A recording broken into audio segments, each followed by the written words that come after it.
I welcome you to our discussion today on corporate India, cautiously optimistic amid global uncertainties. CareEdge Ratings Credit Quality Assessment for H1FY25. We sincerely appreciate your time in joining us for this webinar. We would like to welcome our esteemed guest speakers for today. Mr. Akhil Jindal, Group CFO and Head Strategy at INOXGFL Group. Mr. Dinesh Thapar, Chief Financial Officer at Bajaj Auto Limited. Mr. Gokul M. Jaykrishna, Joint Managing Director and CEO at Asahi Songwon Colors Limited. Mr. Subahoo Chordia, President and Head, Real Assets Funds Business, EAAA, India Alternatives Limited. This session will be moderated by Sachin Gupta, Executive Director and Chief Rating Officer at CareEdge Ratings.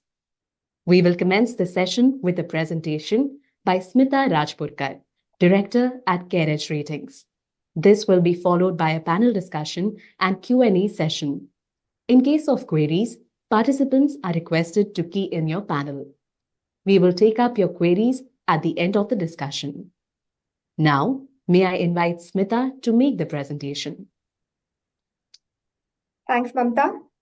Good afternoon, everyone, and a warm welcome to CareEdge Ratings webinar on credit quality assessment for the half year ended September 2024.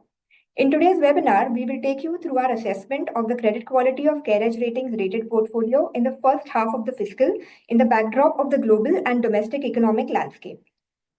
Let us first have a look at the key highlights of our today's presentation. The global landscape still remains fragile and challenging while the domestic economy has exhibited resilience. In this backdrop, CareEdge Ratings credit ratio, that is, the ratio of upgrades to downgrades, though moderated to 1.62 in H1FY25 from 1.92 in H2FY24, remained close to the 10-year average of 1.59. If we look at the sectoral splits, credit ratio of the infrastructure sector continued the upward trajectory at 3.50 in H1FY25 from 2.29 in H2FY24, led by the duo of power and construction. Manufacturing and services sector credit ratio dropped to 1.21 in H1FY25 from 1.80 in H2FY24. Large corporates have shown resilience, but mid and small corporates were affected. BFSI sector credit ratio improved to 2.75 in H1FY25. So, Indian corporates are thus exhibiting cautious optimism amid the global uncertainties. Let us now get into the details of some economic indicators. Global economic uncertainties linger, as we discussed. Talking about the global economy, it is projected to grow at 3.2% in 2024 and 3.3% in 2025 compared to the historical average of 3.7%. This is the pre-COVID average of from 2010 onwards. The slowdown in China remains a concern, with growth expected to moderate to 4.5% in 2025. Nevertheless, the recently announced stimulus package may revive consumption demand, but we have to wait and watch to see how the situation unfolds. Even the other economies are facing their own challenges, with projected growth in the Euro area and Japan remaining subdued. We are seeing some green shoots, with the US economy expected to retain its momentum with a projected growth of 2.6% in 2024 and the rate cuts announced by major central banks like the US and Europe, except Japan, of course. But interest rates in these economies still remain high, and these economies are not used to these kind of interest rates. So how these economies fare remains to be seen. With uncertainties prevailing in the global economies and China resorting to dumping, India's goods exports declined by 9.3% YOY in August 2024, and India's trade deficit also widened in August 2024, which remains a cause of concern. Besides, geopolitical risks like the prolonged Russia-Ukraine war, the recent escalation of the conflict in the Middle East, and the Red Sea crisis remain concern areas. The export position that we just talked about can be seen in the left chart, where we can see that the goods exports experienced a contraction in July and August. The chart on the right shows the position of India's trade balance. India's merchandise trade deficit has hit a 10-month low in August 2024, as we can see. We'll now take you through some indicators demonstrating resilience in the Indian economy. India's GDP growth has remained strong at 8.2% in FY24, and we also project a healthy GDP growth at 7% for FY25. Private consumption expenditure and the high frequency indicators, which we will see in the slides that will follow, also show encouraging figures. Also, given the good monsoon, rural demand is expected to be strong. The CPI inflation averaged 3.6% in July and August 2024, which is within RBI's target of 4%, mainly due to a favorable base effect and sequential moderation in food prices. Core inflation remained largely benign, and we expect the CPI inflation to average at 4.8% in FY25. On the policy front, we anticipate that RBI may initiate a shallow rate cut cycle in the second half of the fiscal if food inflation remains at comfortable levels. GDP growth, as we discussed, has been healthy post the pandemic. The private consumption expenditure, as we can see in the right chart, has seen an uptick in the last 3 quarters. Private consumption expenditure contributes around 60% to the GDP, and hence a good growth there augurs well for a healthy GDP growth.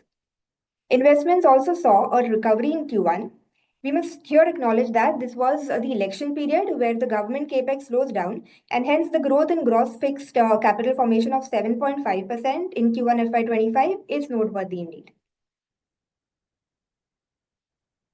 We can see in this chart that growth in GST collections and e-way bills generation has been steadily increasing, with a cumulative growth averaging at 10% and 16% respectively in FY25 till date. In the right-hand side chart, we can see that PMI for both manufacturing and services averaged 58 and 60.5 respectively in FY25 till date, which is higher than the average of 57.2 and 60.3 in FY24. The chart here shows strong credit growth to the non-food credit, agri and allied activities and to industries. However, growth in credit to NBFCs, which is shown under the services bar in the chart, has slackened, and retail lending has also come down. This could be a fallout of RBI imposing high risk weights on the unsecured loans. The CD ratio that we can see in the right chart also remained marginally below 80. On the economic front, we can thus say that while global uncertainties still linger, the Indian economy has managed to show a steady performance.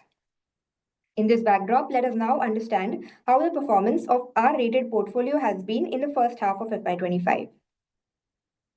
In this chart, we can see CareEdge Ratings credit ratio trend over the past 10 years. Credit ratio is the ratio of upgrades to downgrades in the portfolio reviewed during that particular half year. We can see in the chart that after peaking post the pandemic, the credit ratio has been on a normalizing trend. It moderated in the latest half-year period to 1.62 from 1.92 in H2 FY24. Overall, there were 215 upgrades and 133 downgrades across sectors in the first half. While the credit ratio has moderated, we can see the ratio aligning with its long-term average of 1.59. Let us now dig a little deeper to understand the build-up of the credit ratio across the portfolio cuts. This chart shows us the trends in the credit ratio of our investment grade, that is IG, and below investment grade, that is BIG or sub-investment grade entities. The investment grade entities are entities that enjoy ratings of CARE BBB- and above. The credit ratio of the below investment grade portfolio plunged down from 1.95 in H2 FY24 to 1.12 in H1 FY25, pulling down the overall credit ratio. Below investment grade entities in chemicals, textiles, and agricultural foods saw downgrades. The credit ratio for investment grade entities, however, remains steady at 1.90. The moderation in the overall credit ratio can thus be mainly attributed to subdued performance of the sub-investment grade portfolio, and the investment grade entities have exhibited higher resilience. The same trend can be seen in this chart as well, where we have shown proportion of upgrades and downgrades across our various rating categories. So here we can see that nearly all investment grade rating categories experienced more upgrades than downgrades. Further, the higher proportion of upgrades is more pronounced in the higher rating categories, showcasing robustness in these ratings. For example, if we see the AA rating category, 10% of the portfolio reviewed was upgraded, while only 2% of the AA category ratings reviewed in the half year were downgraded, and the balance 88% of the AA ratings were reaffirmed with no change in their rating. This slide shows us the percentage of upgrades and downgrades to the total rating actions over the years. In this chart, we can see that there is a gradual decline in the percentage of upgrades in the past few half years, while the percentage of downgrades has inched up in H1FY25. Overall, the portfolio has remained stable, with 80% of the ratings being reaffirmed. After seeing how the ratio has performed across rating categories, let us now analyze the sectoral trends in CareEdge Ratings credit ratio. The slide shows the movement of the credit ratio across the infrastructure, manufacturing services, and BFSI sectors. We can see that the credit ratio of the infrastructure and BFSI sectors exhibited upbeat buoyancy in H1FY25. The credit ratio for infrastructure sector saw an uptick to 3.5, driven by significantly higher number of upgrades in power and construction. The credit ratio for the BFSI sector improved to 2.75 in H1FY25, driven by strong performance of both NBFCs and banks. With regard to the manufacturing services credit ratio, we have split the entities into two segments: large corporates, that is LCG, depicted by the gray trend line, and mid and small corporates, that is MCG, depicted by the blue-gray trend line. We can see that the manufacturing LCG sector showed resilience with only a marginal dip in the credit ratio in H1FY25 to 2.09, while the MCG segment credit ratio saw a steep decline to 0.98. Let us now deep dive into the reasons for rating actions in these individual sectors, our outlook, and some key monitorables on the credit side. Let's first look at the performance of the infra sector. The credit ratio for the infrastructure sector has been on an upswing, moving to 3.5 in H1FY25 from 2.29 in H2FY24, with 17% of the portfolio witnessing upgrades in this half year. The upswing in the ratio can be mainly attributed to the robust performance of the power and construction sectors, as we already discussed. We can see in the chart that power sector demonstrated a very strong performance, with 16% of the rating actions being upgrades, with only a meager 2% being downgrades. Upgrades in the power sector were seen in thermal as well as renewable energy segments, mainly driven by longer operational track record along with stabilization of operations with better PLFs, timely receipts from most of the state distribution utilities, resulting in faster than expected deleveraging for power producers, and favorable resolution of key regulatory issues, along with tie-up of power through medium-term power purchase agreements. Outlook for the sector remains upbeat, with thermal PLFs expected to remain healthy at 70% in FY25. Merchant prices are expected to moderate in FY25 from FY24 levels, yet expected to remain higher than rupees 4 per unit. And renewable tariffs are poised to stay competitive compared to conventional power, aided by declining module prices. Construction also saw a strong performance in H1FY25 in contrast to its previous half-year performance, with 20% upgrades against 9% downgrades. Upgrades were triggered by steady order inflows, improved execution, and stable profitability, particularly for mid-sized infra EPC players in contrast to previous periods, and operational HAM assets and launch of InvITs, enhancing financial flexibility of large EPC developers. Outlook for the construction players also remains stable, with diversified EPC players expected to benefit from increased focus on transmission, urban infrastructure, water, and roads. However, slower order book additions in the current fiscal, especially in Q1 FY25 due to elections and increased working capital intensity, are putting pressure on the credit profile of mid-sized EPC players. Transport infrastructure also saw 19% upgrades and only 3% downgrades, with commissioning of projects, especially in the road hybrid annuity model segment and solar power generation space. The outlook for infra overall remains stable. Let us now look at the performance of manufacturing services sector and the key drivers of the rating actions in the sector. Large proportion of our rated entities would fall in this sector. We can see that the credit ratio for the manufacturing services sector has taken a hit in H1 FY25, falling to 1.21 from 1.80 in the earlier half, as depicted by the teal trend line. However, as discussed earlier, the LCG manufacturing companies have stood strong with a credit ratio of 2.09, indicating that there were 2 upgrades against a single downgrade in the LCG sector. The overall ratio was, however, pulled down by the MCG manufacturing sector, which fell to 0.98 in H1 FY25. It is worthwhile to note here that almost 80% of the downgrades in the manufacturing services sector were in the MCG segment, which further establishes that the moderation in the credit ratio can be attributed to downgrades in the MCG segment. Let us now further analyze how the various industries within manufacturing have performed during this half year. Here we can see two charts. The one on the left depicts the sectors that have performed well in H1FY25 and upgrades significantly outnumbered downgrades, while the chart on the right shows sectors where downgrades were higher. This is a noticeable trend here that in these numbers, and we can see that domestic focused sectors, that is hospitality, capital goods, auto and auto components, iron and steel, realty, and pharmaceuticals have remained buoyant, while export focused sectors, that is textiles and chemicals, have underperformed. Upgrades in the hospitality were mainly driven by higher occupancy and average room rents due to increased travel demand post the pandemic. Capital goods also performed well with increase in order book position and execution led by high demand from end user industries like railways, power, and turnkey project construction. Auto sector saw healthy domestic demand supported by better product mix with higher premiumization, continued strong demand from utility vehicles in the passenger vehicles and two-wheeler segment, and deleveraging leading to improved credit metrics for auto ancillaries. The domestic steel industry remained resilient, bolstered by the government's focus on infrastructure spending and sustained demand from key end user industries, though pricing pressure persists due to weak global demand and higher imports.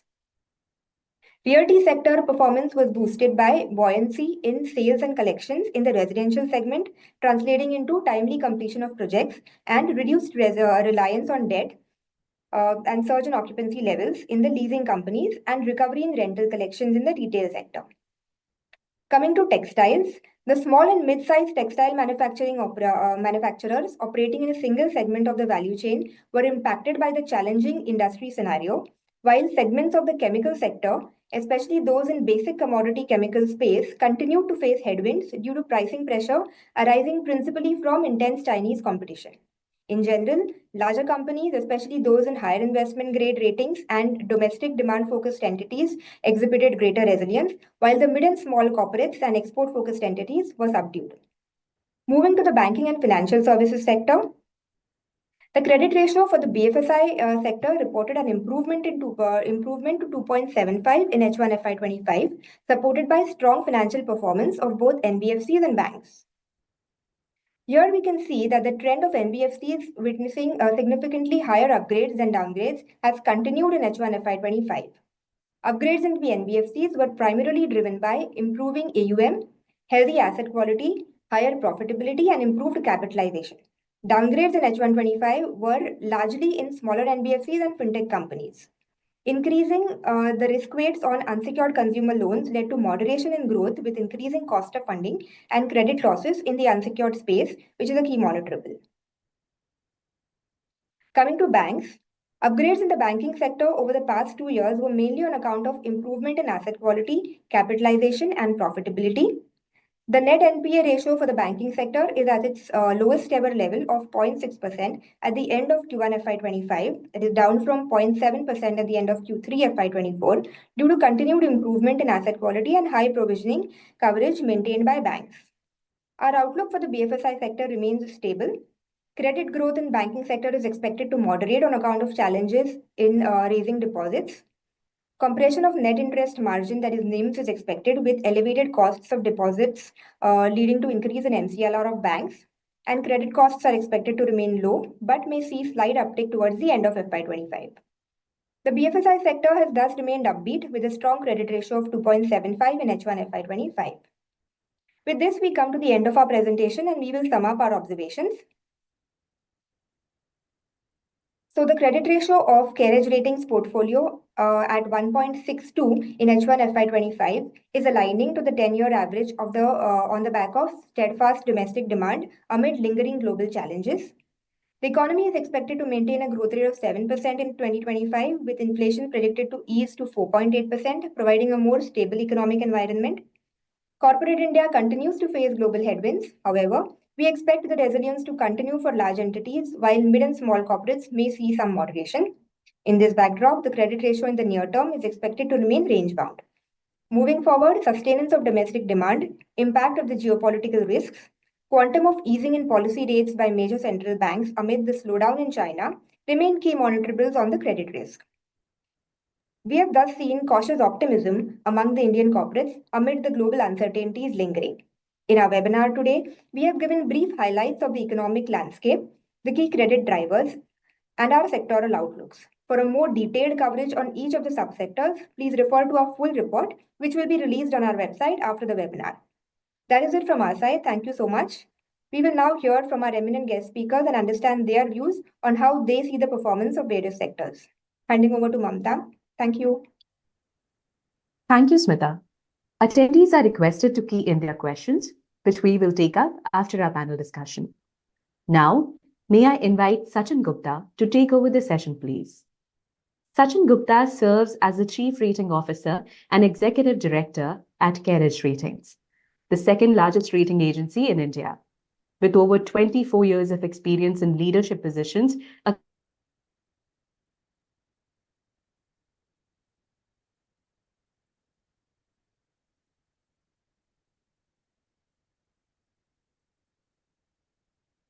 I think Mamta, uh, can you guys hear me? Subahoo, Yeah, we can hear you. you can We hear can me. hear you. Perfect. So yeah. So I think it's okay. We can start. So great. A very warm welcome Finance. to all of you. Let me start with a quick introduction of the panel today. We have with us Mr. Dinesh Thapar, Chief Financial Officer at Bajaj Auto Limited. Dinesh Thapar is currently CFO, which is of Bajaj Auto Limited, the world's most valuable 2 and 3-wheeler company. He's also a part of the management. He spearheads the finance function and leads a range of strategic initiatives. Dinesh joined Bajaj Auto in March 2022, and prior to this, he served in Reliance Retail as the group CFO for 3 years, during which he played an integral role in its rapid expansion. Prior to that, he spent 2 decades at Unilever Limited, where he held a range of leadership roles across corporate finance, business finance, investor relations, managing JVs, and supply chain. Over the years, Dinesh has been on various to committees and the boards of group companies. He is a fellow chartered accountant, a gold medalist, cost and management accountant, and has a diploma from ACCA. A very warm welcome, Mr. Thapar. Thank you. Then we have with us Mr. Gokul M. Jaykrishna. He is the joint managing director and CEO at Asahi Songwon Color. Since 1996, he is in charge of the operations of the company, including finance, production, marketing, and strategic development. He's also on the board of Akshar Chem and Skyjet Aviation. Mr. Jaykrishna has over 26 years of experience in the chemical and pigment industries. He has also worked in Krieger Associates, New Jersey, USA, which is one of the most influential currency and options traders in the USA. He has done his specialization in finance from Lehigh University, USA. A very warm welcome, Mr. Jaykrishna. Thank you. And finally, we have with us Mr. President and head at EAAA India Alternatives Limited. During his experience of over 23 years, he founded and built asset management business and earlier investment banking business in real assets. He successfully established many of India's alternative funds, including Infrastructure Yield Plus Fund, Infrastructure Trust, that is InvITs, Commercial Rental Yield Plus Funds, and Energy Transition Fund. Mr. Chordia has been with the Edelweiss Group now for over 17 years, and prior to joining Edelweiss, he has worked with Axis and IDBI Bank. He has been part of various leading industry forums such as India-UK Sustainable Finance Working Group, CII Task Force on PPP, GRI Club, etc. He's a qualified chartered accountant with an All India rank of 42. So great. So thanks all of you, for coming and joining us on this panel. Smita has set up a good context in terms of, how corporate India has done in the last 6 months. Broadly, if I were to summarize, we are seeing some moderation in the overall credit quality. Within that, we are seeing that there are pockets which are doing very well, which is infrastructure and to some extent even BFSI. In the manufacturing, we are seeing some pressures, especially because of China. Some bit of pricing pressure, some bit of volume pressures. And within the manufacturing, if we were to differentiate, large corporates within that space are doing better as compared to the mid and small corporates. So let me, start with you, Mr. Thapar. Auto is actually quite a good indicator of the overall consumer demand in any economy. In that context, how are you seeing, because the consumption growth has been key India too. So how are you seeing the both in the two-wheeler and in the other? If you can, how are you seeing the demand outlook going forward? Sure. Thanks, Sachin, and it's a pleasure to be here talking to you about the industry this afternoon. So, good afternoon, everyone, to all the participants. If you're in the consumer goods industry, and whether it's in fast-moving consumer goods or consumer durables, or indeed anything which is consumer-facing like automobiles as well, I'm sure everyone's got their eyes set on the big festive season up ahead, right? Because everyone's looking for the buoyancy. And the markets to really come back in a big way in the next month, next couple of weeks in many ways. But I think when you look at auto, and I'm going to talk a little bit about two-wheelers and three-wheelers because that's really the relevant space that I will comment on. I think you have to look at with a context that goes back a few years. The two-wheeler industry went through a perfect storm. FY19 was really its best ever year, the heydays when the two-wheeler industry in India really sold about 24 million units. That went down to as low as 18. For a variety of reasons, some of which are very industry specific, emanating out of regulatory developments, which saw the pricing of two wheelers actually move up by almost 40-50%. Then came COVID, and then supply chains were broken on semiconductors. So I think by the time all of that was done, in many ways, you started to see the resurgence of demand come back in some way between FY23 and FY24. And so if you look at those headline numbers, it would suggest that the two-wheeler industry has actually grown double-digit volume for those last 2 years. But in many ways, it's been playing catch up because even today, the industry is not quite back to the heydays of FY19, although in striking distance of it coming back. So the double digit that you'd seen of a very buoyant market was essentially playing catch up to a drop that had happened quite substantially in the years that preceded it. As you look at the first half of this year, volume at an overall industry level has already come back to single digit, right? Which is typically the longer term, more normative levels of growth that the industry has seen. So that's where it currently is. But of course, I think the last couple of months and is what has got everyone watching for whether the demand will bounce back in a big way in the upcoming festive season. Now, the other piece, of course, is when you talk two-wheeler industry, you also talk about exports, right? And because exports is a sizable piece, it's when you look at an industry level, exports constitutes about 20% of the overall two-wheeler business. At an industry level, for some players like ourselves, it's almost half our business because we have a very sizable, we're the largest exporter of two-wheelers from the country. And that market, had hit its heydays in FY22 when the world was very flushed with liquidity. And then the 2 years after that saw export demand, in a sense, tumble because of all the challenges that were happening across the world. Foremost challenges being liquidity, dollar shortage, then, of course, very strained macroeconomics when you're looking at inflation, and then civil issues that might have been around in a large number of those countries. That demand, which had taken a significant beating, is starting to show some signs of uptick. And we are hoping that it's not bouncing back. It's not anywhere close to the levels of where FY22 is. It's still about 15-20% low. And then if you have to dissect it across geographies, even lower for a continent like Africa. But the good part is that line is gradually trending its way back. And so when I look at our own business by virtue of being such a large exporter, I think export demand is inching its way back in a very slow way, having been beaten down quite significantly for 23-24. So we are hoping some green shoots, in some large countries that have been through some amount of challenge, whether it's Nigeria, most recently in Bangladesh, start to come back and starting to show some signs of it coming back. But, there are markets across the world which are quite buoyant. And I think that's also the very important part of the entire growth agenda for a two-wheeler player, right? To quickly give you a sense on three-wheelers, I think pretty much mirroring the story of what two-wheelers went through, of course, was hit heavily during COVID because that was when demand was clearly constrained with mobility being taken away. That industry, for the most part, is back in many ways, back to the FY19 levels.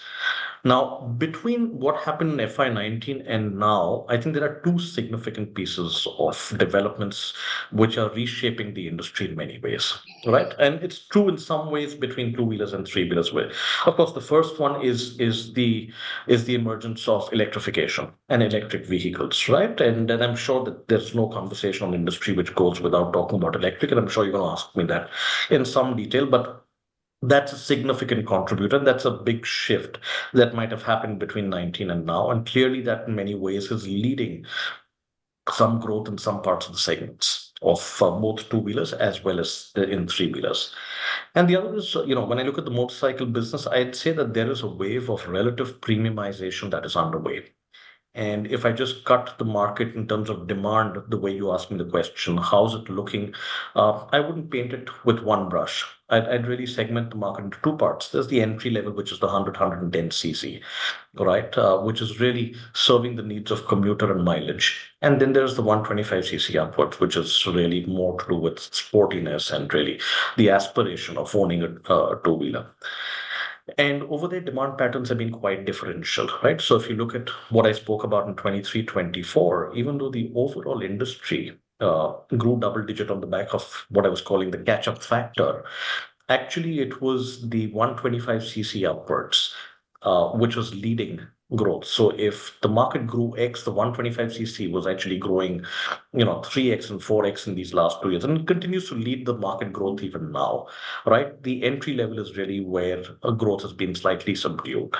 And you therefore see it reflected in the relative share of these segments to the overall. And that's how the composition has moved over time. Yeah. So to, in a sense, summarize, double-digit growth that you've seen in volume in two-wheelers in the last couple of years is back to the normative levels of single-digit as you look at the first half of this year. Both through a mix of domestic and with exports inching its way back, having been beaten down the last couple of years. Three-wheelers continues to be the case.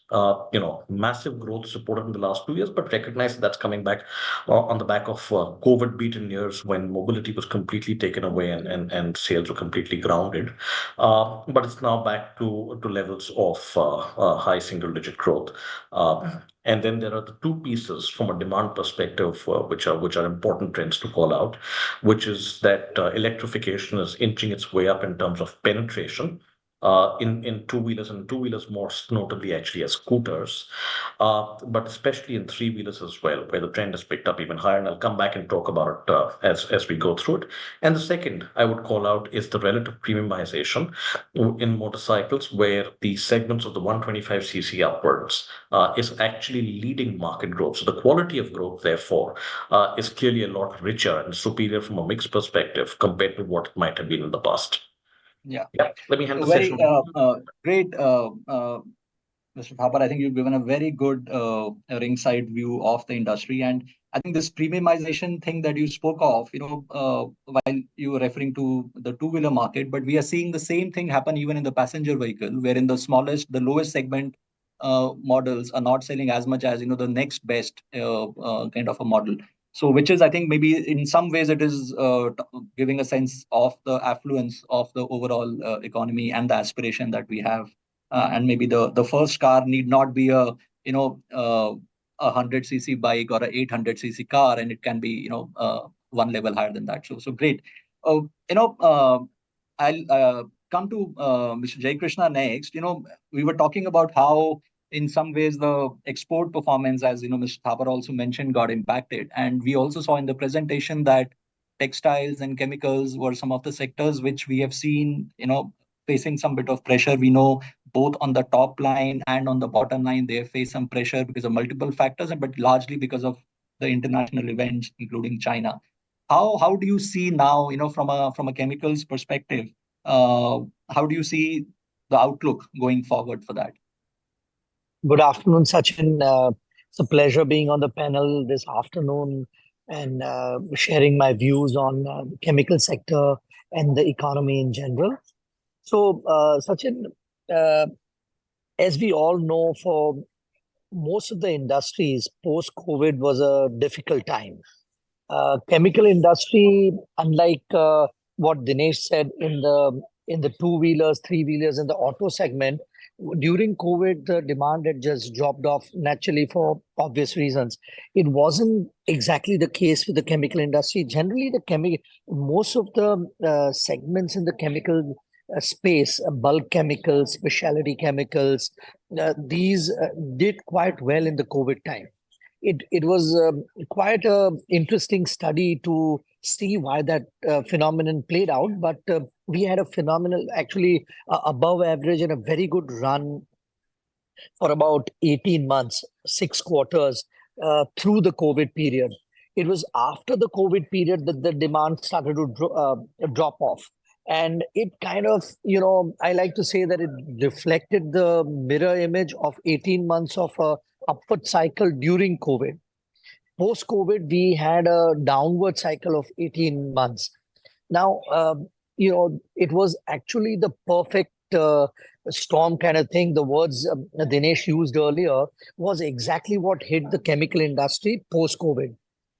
This perfect storm was a coincidence of three major global events. One, interest rates, have been going up now for a reasonable amount of time, and they peaked out post-COVID.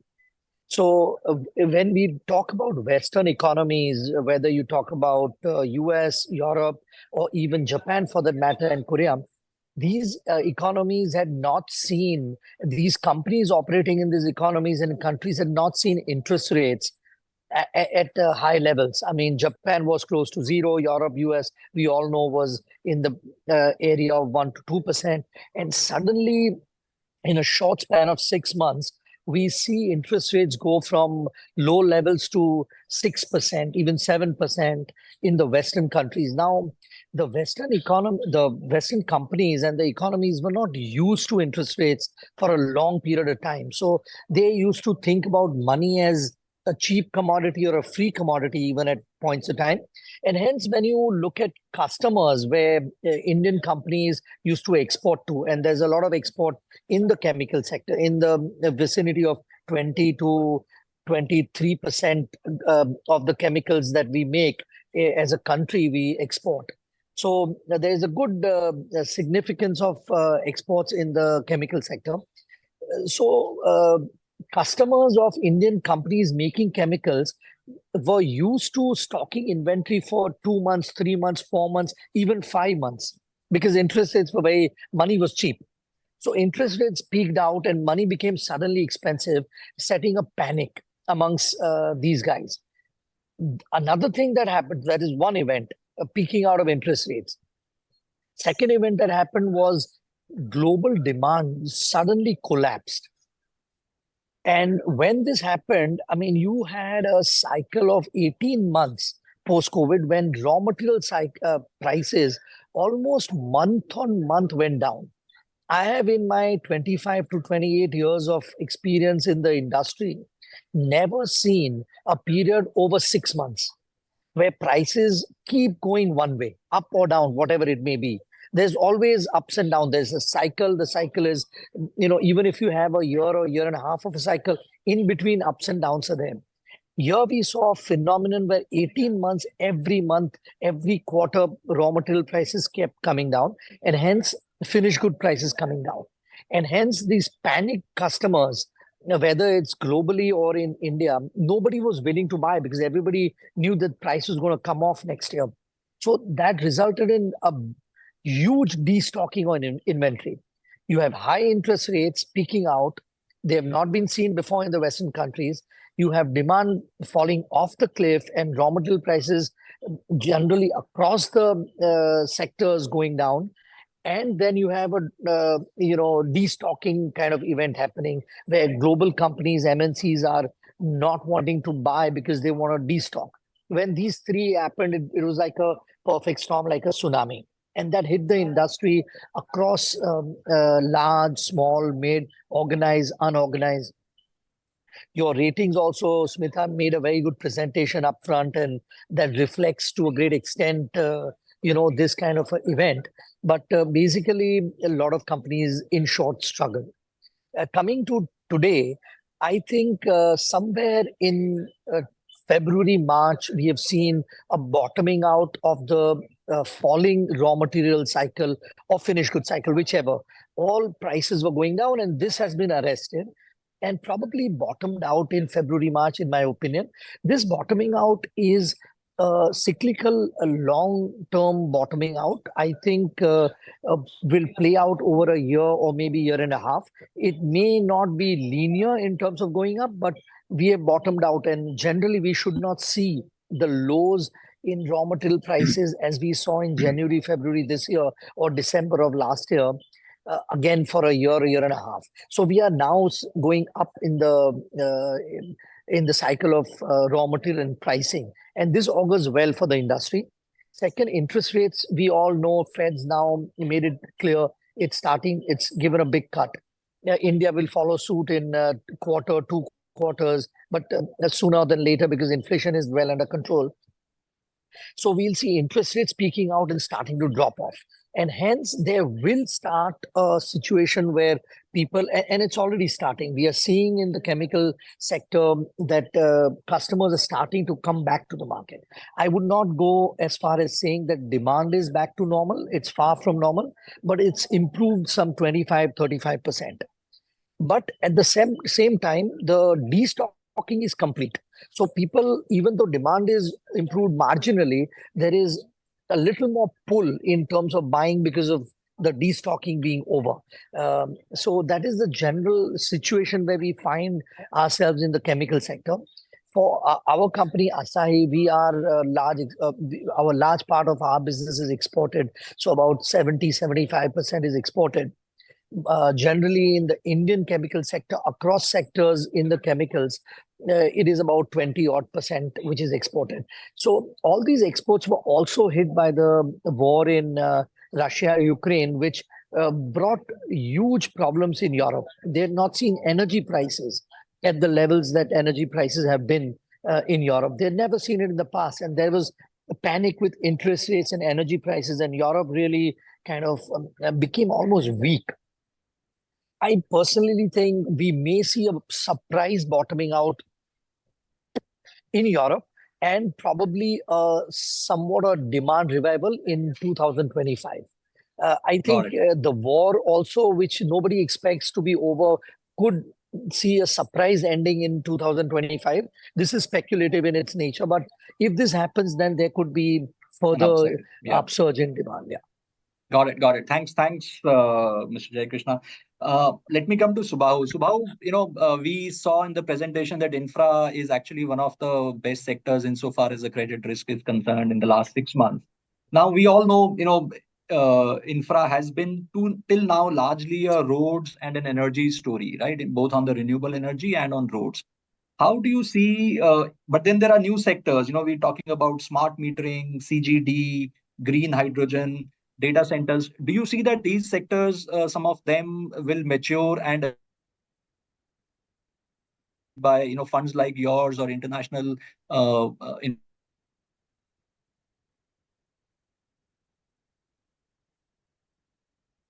Yeah.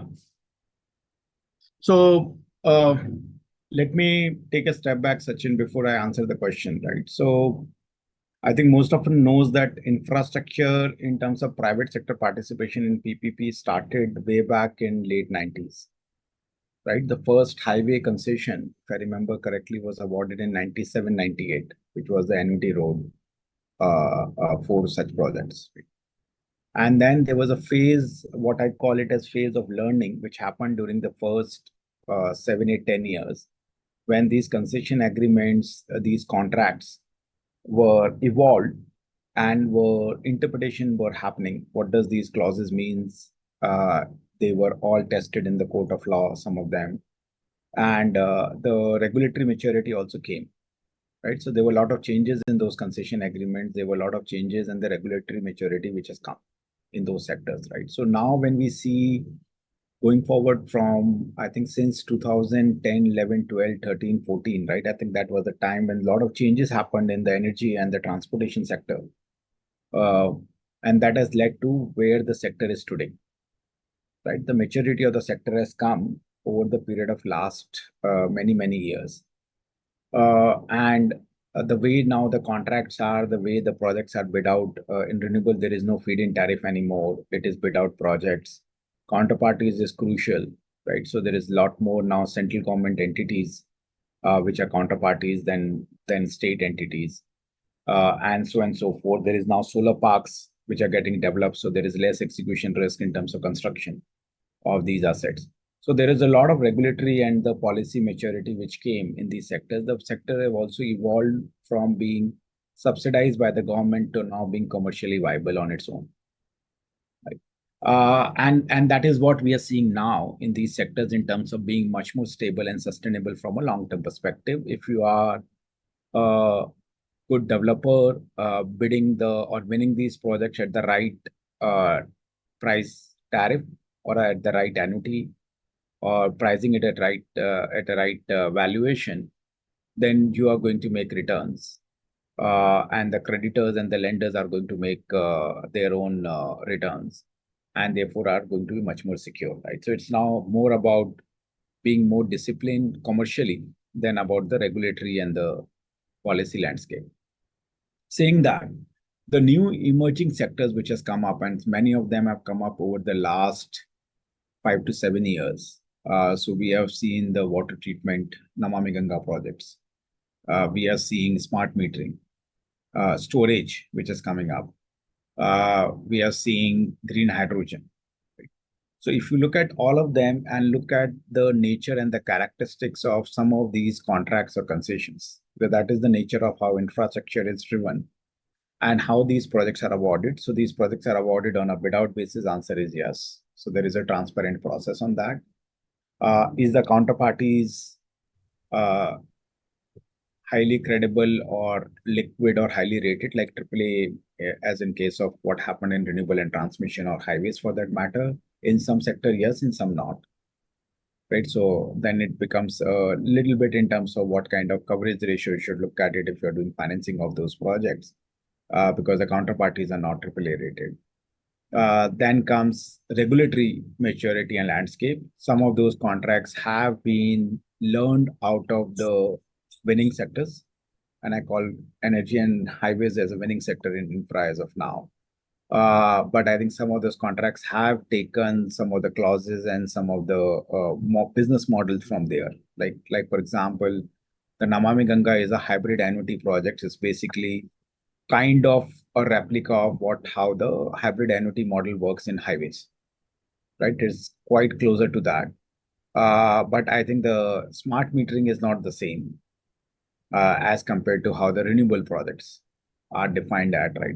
It's more driven by the state as a counterparty and not central government as a counterparties or entities as a counterparty. So there are some sectors which are seeing being using the learnings out of the infrastructure sector, which has emerged and have done well. And there are some sectors which are going to evolve further, right? So it is a quite interesting journey which India will have going forward, because I think India will go beyond just energy and highways as an infrastructure sector. Right. Water will be a big need. Waste treatment will be a big need.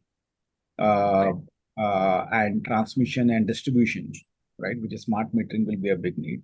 And some of these things will evolve over a period of time. Correct. I think we can learn from the roads and the energy in terms of the risk sharing between the government and the private developers and the bankers. And that is where I think the examples that you took, Namami Ganga, etc., they are basically based on the successful models, some bit of tweaking, but largely based on successful models. So great. So I think that in that sense, it gives, what I am hearing is that there is a runway, because roads and renewable energy obviously will continue to be made, but there will be new segments where more infra projects could be done. So great. Thanks, Subahoo. I'll come back to Mr. Thapar. And you anyways mentioned about EVs. My question on EVs is, and this is in the context of China. China has pretty much, and I don't know as much about two-wheeler EV, but in the media it is more about the passenger vehicle EVs, and now they claim that they are the largest producer, and I think BYD became the largest producer of EVs, ahead of Tesla. and they are kind of pretty much in technology space. So from a two-wheeler perspective and from EV, are we gonna see major amount of dumping from China, and could that be the way forward, because that's a very price conscious market as well? So I think thanks, Sachin, for that question. It's always a very topical subject in any discussion to talk about electric. And quite heartened to be speaking to you all on a day when we've announced our September numbers and emerged as the largest electric OEM with our sales of two-wheelers, electric two-wheelers and three-wheelers this last month. But to your point, look, I think the trend on electric has now been around for possibly into its third year as far as the electric two-wheeler business is concerned. It started for the most part in 22 and has then progressed ever since. What started at 20,000 units a month went on to 60 to 80, currently trending anywhere between, let's say, 90 to 100,000. The last 2 months have been closer to the 90K numbers. Of course, a lot of the volume and the yo-yo effects that might happen also happen because of subsidy resets, because that's just such an integral part of the demand generation stimulus that's being provided. So as you currently know, from a domestic perspective in electric two-wheelers, penetration is about 5%. But for the most part, I think you'll have to slice it and say that the only form factor for which is of any relevance at the moment is electric scooters for now. Yeah, and it could emerge over a period of time. It could start looking differently, but for now, it's electric scooters, possibly being the form factor which is most amenable to electrification. And within the scooter segment, I'd say it's 15 to 20%. And then again, if you slice and dice that number, you will see the top cities. In some cities, the penetration of electric scooters is as high as 40%. Yep, because clearly a lot of all the OEMs, as they build capacity, build go-to-market capabilities, have focused on just the large towns, the large cities, the large centers, and I think the journey for penetration nationally into the interiors, into deeper parts of India, has now just begun, and we ourselves are leading a large part of that. We've expanded the number of touch points many times over what might have been just 200 touch points to upwards of 4,000 touch points that we will do, because we are leveraging a larger network that Bajaj Auto has to really be able to drive, in many ways, lead both industry and format penetration across wider India. Now, why am I telling you all this? Because your question was about dumping, and I'm going to just build it up before I answer that. But it's important, given the experience in ICE, where you build a large, strong, resilient domestic business, and over and above that, you layer on exports and make Indian exports very, very competitive. And you see that. So today, when you look at the Indian auto two-wheeler OEMs, we are the largest. We are the largest exporters out of the country. We produce vehicles that stand the test of price competitiveness and on product quality and endurance when you kind of ship out to the rest of the world. But that is built on a very strong foundation of domestic demand, right? And I think there is no reason why that model over a period of time cannot get replicated for electric as well. There's a fair amount of work which has to happen. A large part of the, let's say, the components, a large part of the batteries, the batteries get assembled over here, the cells, still have to get imported. So there is a fairly high reliance at the moment on imports of that. But over a period of time, the government's thrust is very clearly to try and start to localize these. Yeah. And so a large part of the electric supply chain today, from an assembling standpoint and really from an R&D standpoint, is already being done locally over here, right? And so dumping, regulatory, of course, is being prohibitive, but in many ways, just given the competitive cost structures that you need and to build vehicles which are really fit for Indian conditions, for exacting Indian conditions, need to really be built in India. And you see companies like ourselves are not just building for India, just making in India for India. We're making in India for the rest of the world as well. And that was ICE. But there will come a phase when this story can potentially replicate into exports as well. So that's happening on electric two-wheelers. Like I said, 5% of the two-wheeler market, but when you slice it into scooters, it's about 15, 20%, and it's becoming fast popular. It was largely an urban-centric thing because everyone was focusing distribution, availability, a lot of the activation and penetration effort really over there. But now it's being expanded, and therefore you're starting to see the industry kind of start to grow as that effort were to happen, and everyone's now playing a broader price segment to ensure So if relevance for I customers. understand you correctly, you're basically saying that the big boys will get the big share. Even though they could be disruptors, there are new players, who are there in the domestic players in the EV space, and then there are these global Chinese exporters. But you're saying that the big boys, I mean, India has, as you said, at least three, four large players in, a global scale kind of players. So they will be able to protect and grow their market share in the EV as well as they've done in ICE. Is that broadly what we're What I'm saying? also saying, Sachin, is that essentially the regulatory context today, first of all, requires that if you want incentives, both from a demand, from a customer standpoint, really to drive affordability, which is clearly a barrier for adoption, Right,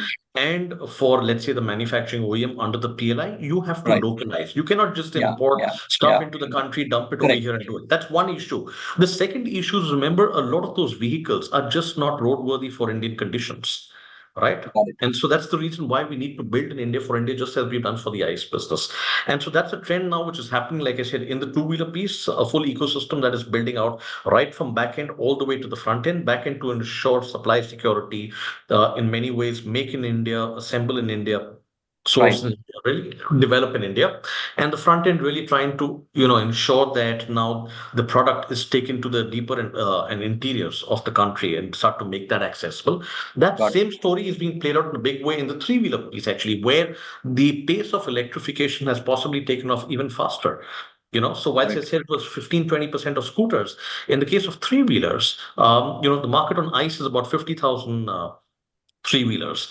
Today, electric three-wheelers are doing about 12 to 14,000 units a month, which is Right. the electric auto, right? Got it. And then there is a whole new segment which is really called the e-rick, which is, if you went to places like Right. Delhi, Agra, Yeah, you would yeah, see them yeah. really short haul format, reasonably rickety stuff. Right, And that's another 45, 50,000 per month as an opportunity. So potentially the opportunity for any large player like ourselves, which is a market leader domestically with nearly 77-80% share, is that the market suddenly opens out. Now, this e-rig format did not exist, or this electric format did not exist back in FY19. But today presents itself as a huge yeah, opportunity. And I think we are now leading the space. We have a large share on ICE. We clearly market leaders way and beyond. And now what we're doing is, with having been in the market with a product which is really well received, we're now expanding distribution across the country. And there are now two players who are in the 35 to 40% market share space, who are looking right. to really build this market. We're clearly aspiring to take leadership very soon on a sustainable basis, and then inch our way up to really leadership which is closer to the ICE levels that we would aspire for. But Got it. electrification, big thing, China just putting stuff in here at the moment. Regulatorily, there is a deterrent, but I think also a lot of that product is not necessarily fit for purpose or fit for Indian conditions. And that's the reason why we see it as a big opportunity. It'll play itself out, but most of us are taking the view saying that big export businesses and potentially that opportunity comes on the back of being able to build very strong foundations of a domestic business that allows you to get scale, that allows you to get volume, that allows you to be able to invest, and then you really find your way out. And that's the journey that we're all taking, to really build the domestic business on electrification, drive penetration, address all the deterrents, all the barriers to adoption, whether it is really price, whether it is range, whether it is anxiety, whether it's charging, whether it's the tech, the education, the awareness, to build all of that out.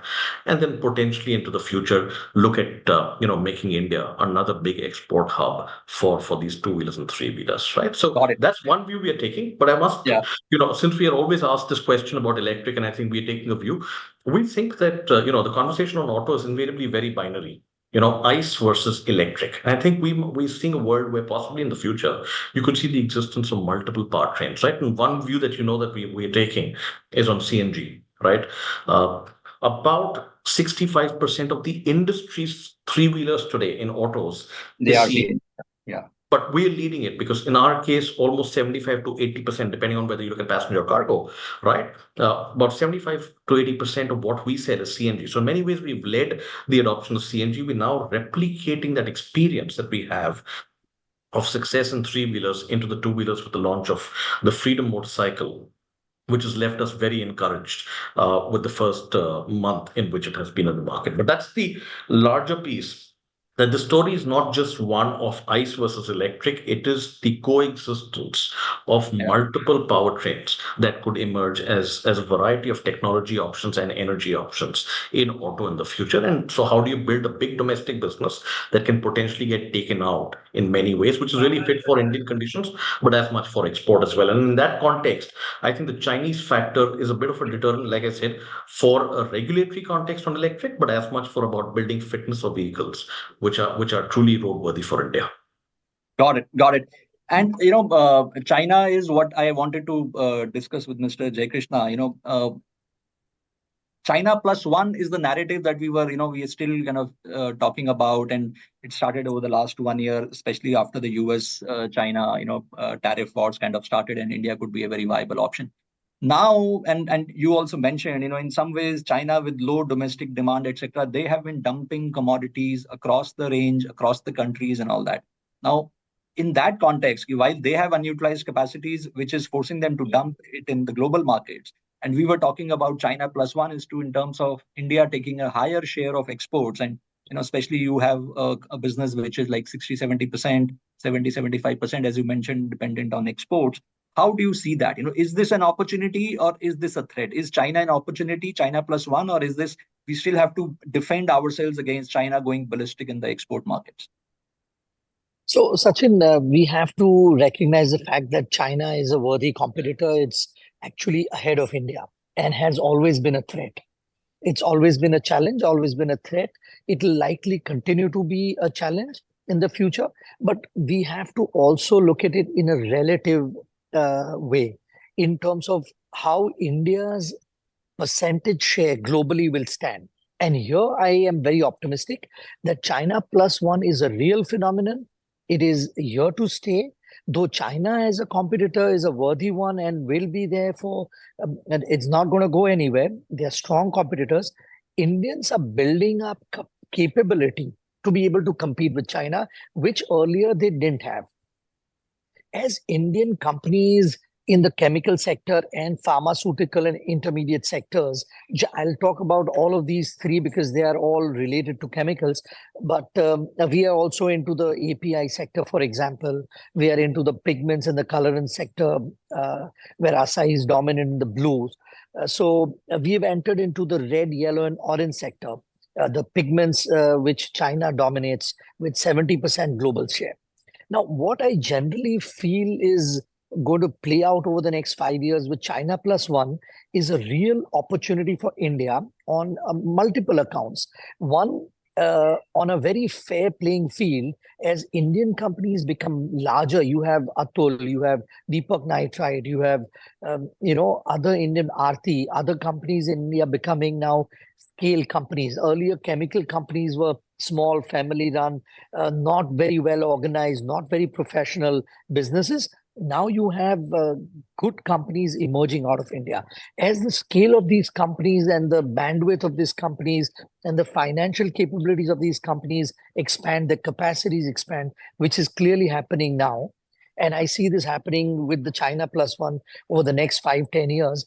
The infrastructure, the backbone of the development of the chemical industry, the intermediate industry will become stronger. China had a huge edge in availability of a lot of the bulk chemicals because India didn't make them. Now India is starting to have companies and businesses which are large enough to provide these. So the specialty chemical and specialty intermediate companies will also now have access to raw materials which will be available from India at competitive rates. And this is a big trend that is going to play out. And China plus one is a great opportunity also from the point of view of exports into the United States, because we know because of the tariffs that China faces in the US, it presents a great opportunity for India. China being a strong competitor, their government has also given subsidies to chemical manufacturers. They have large capacities, like you said, Sachin, and they are going to compete with us. We have to, tighten our belts. We have to look at our companies and businesses in India as globally competitive. And now we are seeing companies, rather than rely on government subsidies or other benefits here and there, look at their own strengths of competitiveness and then scale up from there, whereby they'll become competitive. And the China plus one trend will actually play in favor of India because there's not many other. Africa didn't turn out to be a worthy competitor or a place where it would shift. It was US, Europe, Japan, Korea, Taiwan, then went to China, India. But it's not going anywhere from here. Vietnam isn't that strong either. Indonesia is not that strong. So it's between India and China. And I think India, as a percentage of the global pie, we will gain in terms with China, because even if they lose 10%, it'll be a 30%, for example, gain for India. Got it. Got it. Great. Thanks for that optimism. We always thought China plus one is really, putting us in the, the big boys club. And I like the confidence that you have. So great. Subahoo, over to you. One of the things that we are, with this whole financial flows, the interest rates moving down and all that, how do you see that it will affect the Indian infrastructure investment space? Are we seeing maybe more global capital? Because, you run a fund which is, largely looking at global funds coming into India and investing into Indian infrastructure assets. This current, reduction of interest rates, etc., that we are seeing, how do you think it plays out? Because generally people are saying that the emerging economy should get a larger share of the capital. How do you see things on ground, and are you seeing a turning of tide in that sense? Yeah, it's a very good question, Sachin. So if you look at, I think India attracted a lot of global capital in infrastructure space, but I think over the last 3 odd years, that came down as the returns went up in US and Europe, right? With the interest rate going up, people were making a good double-digit dollar returns in US and Europe, and I think they were looking at evaluating that why should we then take India risk? So there was a bit of shift which happened when the interest rate went up and the returns went high out there. There were still capital coming to India more from a long-term and diversification perspective, because India still was attractive and a growing market. Saying that, as the interest rate goes down globally, and I don't know how much time will it take to come to a level, it has just started the journey. But if it comes down, India will going to become a more an attractive market. The gap in the returns between what is being generated in US and Europe will come down versus India. And that will see a lot of flow of capital coming to India. Right? From a long-term perspective, I think the overall macro of India looks also a little better from a currency perspective. So I think not only just interest rate, but also the currency outlook of India looks more optimistic. And that should also attract more flows to India. Yeah, I think that is a very valid point that, if the people's outlook on currency is stronger, then even a 10%, then it becomes a 10% dollar return, or 11, 12% dollar return, what typically a yield asset would kind of provide. So therefore, if you look at last 1 year, the INR USD has depreciated by 0.4, while I think 1 year doesn't represent how the will look like for future. But over the period of last 20 years, every block of 5-7 years, the INR rupee depreciation has been coming down. Yeah. Right. Yeah. And I think that trend should continue as more and more domestic capital, more and more we talked about China plus one. So India is able to get more exports, import with the local manufacturing. So means less amount of import on energy, on white goods and other things. So it should lead to a stronger currency. But let's see. I think it is going to take time. But yes, definitely a reducing interest rate environment globally will bring more capital to India. Got it. Thanks, Subahoo. So we will now, we are running a little short on time. So we will open the floor for questions now. Mamta, can you please make the request? Thank you, Sachin. Dear participants, we will now begin with our Q&A session. You are requested to key in the queries in your panel. Thank you.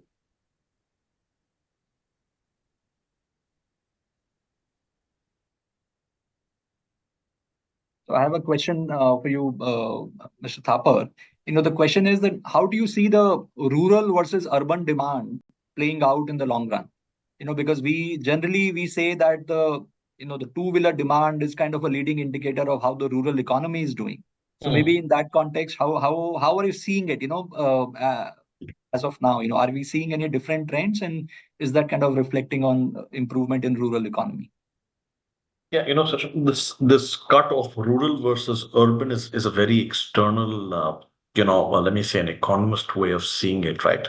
But we force ourselves because we keep getting asked this question very often. So the way we look at rural versus urban is urban sales are typically those which are sold out of dealerships and let's say their branches, and rural is really that which is sold out of, let's say, sub dealers in many ways, right?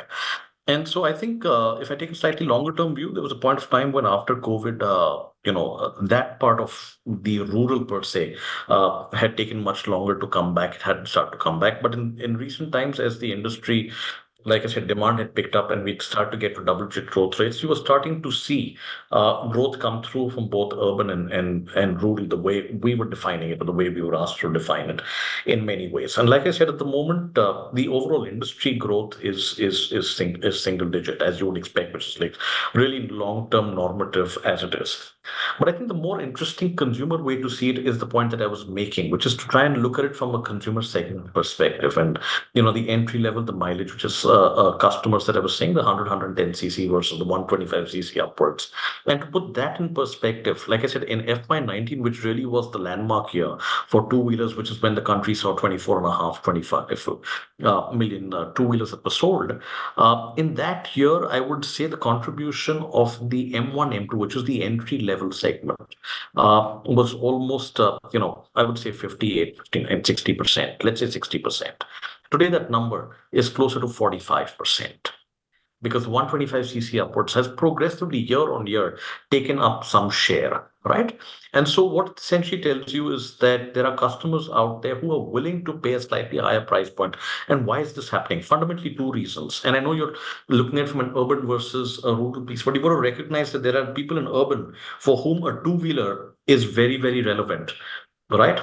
You can talk about gig workers, you can talk about delivery segments, all need two-wheelers essentially for mobility really as part of their employment.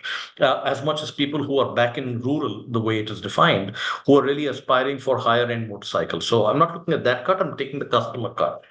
And the reason the 125cc upwards has really been gaining in this last little while is because financing penetration has clearly both widened and deepened in many ways. There was a time when only 45-50% of motorcycles or two-wheelers being financed. Today, that number for us is 75%, right? Almost 90% of three-wheelers get financed today. So financing penetration in many ways has also helped fuel this wave of upgrading or premiumization, as it were. And the second is product in the 125cc upwards, with all competitors and everyone else, all players looking, a lot of the innovation, a lot of the bells and whistles, I would say, in terms of better functionality, is coming on the 125cc upwards because that's a customer who's willing to pay for a better product. He's willing to pay a few extra thousands for a better product, which is not necessarily always the case with the entry level, very mileage conscious customer. So a lot of the innovation, a lot of the product upgrades, a lot of the functionality is now being built. So you've got better product and clearly aspiring customers with penetration being accessible, with financing penetration expanding and financing becoming accessible are willing to pay for it. And that's fueling in some ways this wave of relative premiumization. So the cut I would give you is saying, urban, rural, one thing, but really look at how this relative premiumization is happening. And it is almost a structural shift where every year you are seeing a few percentage points And of this you are share saying being it's taken away. happening in the cities and the premiumization, we are seeing the It is trend cut across? across all. It is cut Okay, across all. I'm now taking a segment cut as opposed to a geographic cut. And I'm got saying it. it's playing out across all, where you're starting to see every year a few percentage points of share being taken away from the 100, 110cc, moving towards the 125cc upwards. Got it. Got it. Thank you. Next question for you, Mr. Jaykrishna. Which are the industries from where you are witnessing a good demand traction? Because you did speak about earlier that there was quite a fall in demand and then there is a turning of the tide. But which are the segments from where, and maybe if you can say not necessarily only for your company, but in your overall understanding of the chemical industry, which are the segments where you're seeing that the demand pullback is happening? So the demand pullback is gradual. The demand has bottomed out across industries. it plays out different levels in different industries. But we are seeing that up move is happening, demand is coming back, and it has some way to go before it comes back. Specifically, if you look at bulk chemicals, bulk chemicals are starting to now bottom out as well. Specialty chemicals have already bottomed out, 3 to 5 months back. So different industries will bottom out at different times. But generally, the bottoming out trend has played out already, and we are on the upswing. So I'm quite optimistic going forward over the next year or so that this curve will continue to slowly inch up in demand. We won't see a fast revival in demand. We are not seeing that kind of signals yet.